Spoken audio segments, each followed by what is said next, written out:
ট্রেনে থাকবে না কোনো ওয়েটিং লিস্টের টিকিট নিয়ে স্লিপারে চড়ার দিন শেষ। বদলে গেল ট্রেনের টিকিট বুকিং এর নিয়ম। কি বলছেন রেলের নতুন নিয়ম? ভারতীয় রেল কোনো ট্রেনের আসন পূর্ণ হওয়ার পরেও প্রায় 200 থেকে 300টি টিকিট ইস্যু করে ওয়েটিং তালিকায়। মোট 4 রকমের ওয়েটিং লিস্ট বানায় রেল। ঠিক কিসের ভিত্তিতে এই 4 ধরনের ওয়েটিং লিস্ট তৈরি হয়? এর মধ্যে কারা আগে কনফার্ম সিট পেতে পারেন? ট্রেনের 4 রকমের ওয়েটিং লিস্ট, কাদের সিট পাওয়ার সম্ভাবনা বেশি? চলুন আজকের ভিডিওতে ওয়েটিং লিস্ট সম্পর্কে বিস্তারিত জেনে নেওয়া যাক। হঠাৎ কোথাও ট্রেনে চড়ে যেতে হবে, এমন পরিস্থিতিতে যখন টিকিট বুক করা হয় তখন ট্রেনে সিট খালি না থাকলে ওই টিকিট ওয়েটিং লিস্টে চলে যায়। এরপরে ওয়েটিং লিস্টে থাকা যাত্রীরা কখনো সিট পান, কখনো আবার পান না। ভারতীয় রেল কোনো ট্রেনের আসন পূর্ণ হওয়ার পরেও প্রায় 200 থেকে 300টি টিকিট ইস্যু করে ওয়েটিং তালিকায়। মোট 4 রকমের ওয়েটিং লিস্ট বানায় রেল। ঠিক কিসের ভিত্তিতে এই 4 ধরনের ওয়েটিং লিস্ট তৈরি হয়? এর মধ্যে কারা আগে কনফার্ম সিট পেতে পারেন চলুন তাও বলে দিই। আপনি আপনার টিকিটে GNWL লেখা দেখতে পান, তার মানে হলো আপনার টিকিট জেনারেল ওয়েটিং লিস্টে আছে। যদি আপনার GNWL এর সঙ্গে 27 লেখা থাকে তাহলে এর মানে হলো যে আপনার আগে এই তালিকায় আরো 26 জন অপেক্ষা করছেন। আপনি আপনার টিকিটে TQWL লেখা দেখতে পেলে তার মানে বুঝবেন আপনার টিকিট তৎকাল ওয়েটিং লিস্টে আছে। যদি আপনার TQWL এর সঙ্গে 10 লেখা থাকে তার মানে যে আপনার নম্বর 10, অর্থাৎ আপনার আগে এই তালিকায় আরো 9 জন যাত্রী অপেক্ষা করছেন। PQWL এই টিকিট সেই সমস্ত যাত্রীদের জন্য যারা প্রারম্ভিক বা প্রান্তিক স্টেশনগুলো থেকে ওঠানামা করতে চলেছেন।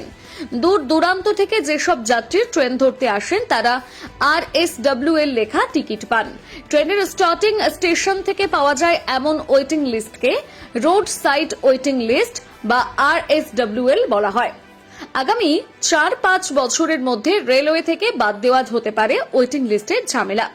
আগামী 4 থেকে 5 বছরের মধ্যে পুরো ওয়েটিং লিস্টের বিষয়টিকে সরিয়ে ফেলতে চলেছে রেল। পাশাপাশি যাত্রীর চাপ সামলাতে বড় পরিকল্পনা করছে রেলওয়ে। অনেক সময় দেখা যায় ট্রেনের টিকিট বুকিং হওয়ার পরেও তা ওয়েটিং লিস্টে চলে যায়। আসলে ওয়েটিং টিকিট বাতিল হয়ে গেলেও যে যাত্রীরা কাউন্টার থেকে ওয়েটিং লিস্টের টিকিট কাটেন তা বাতিল হয় না।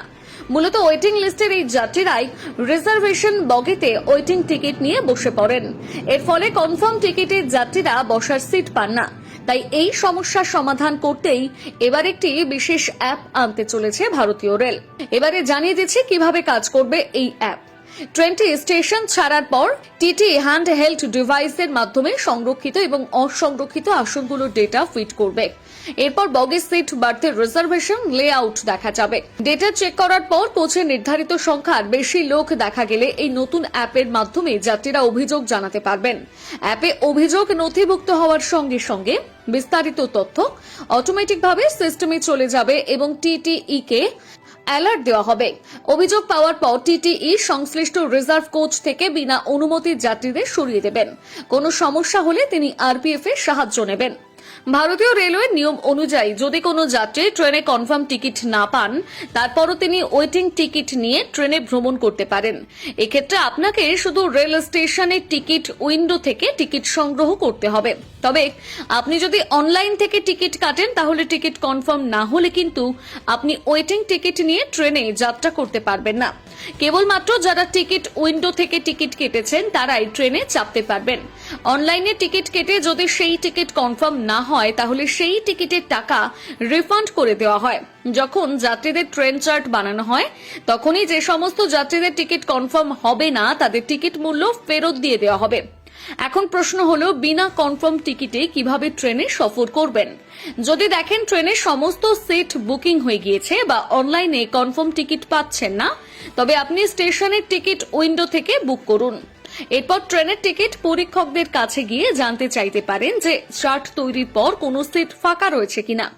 যদি আপনার সিট কনফার্ম নাও হয় তবুও টিকিট পরীক্ষক আপনাকে ট্রেন থেকে নামিয়ে দিতে পারবেন না।